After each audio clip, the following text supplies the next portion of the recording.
5 জানুয়ারিকে ঘিরে দেশের বিভিন্ন স্থানে বিএনপির কর্মসূচিতে বাধা দিয়েছে পুলিশ। এছাড়া বরিশালে বিএনপির কার্যালয়ে ভাঙচুর চালিয়েছে ছাত্রলীগ ও যুবলীগ।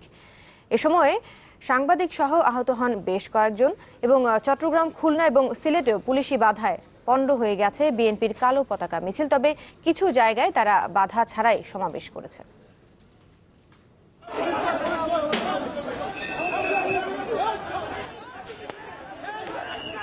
হামলা ও ভাঙচুরের এ দৃশ্য বরিশাল নগরীর।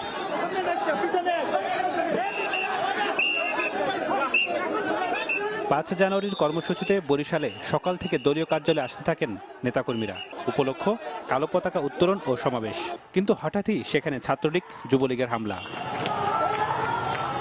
ভাঙচুর চালানো হয় বিএনপি অফিসে, ছিনিয়ে নেওয়া হয় ব্যানার ও মাইক।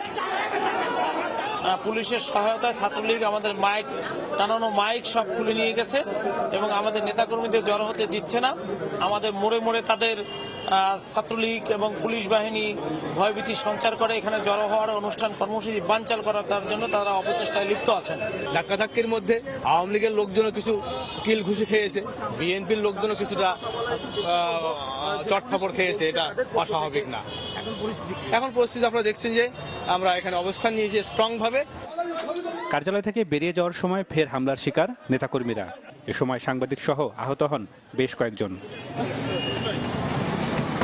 সিলেটেও পুলিশি বাধায় পণ্ড হয়ে গেছে বিএনপির কালো পতাকা মিছিল। শহীদ মিনার এলাকায় মিছিল করতে না পেরে আম্বরখানায় জড়ো হন নেতাকর্মীরা। সেখান থেকেও তাদের সরিয়ে দেয় পুলিশ।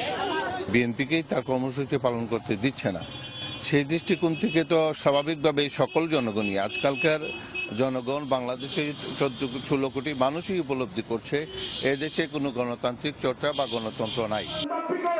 তবে খুলনায় বাধা ছাড়াই সমাবেশ করে মহানগর জেলা বিএনপি। যদিও কালো পতাকা মিছিলে বাধা দেয় পুলিশ।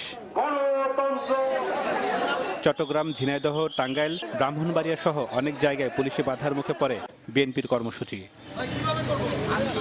নাদিম হোসেন, চ্যানেল 24।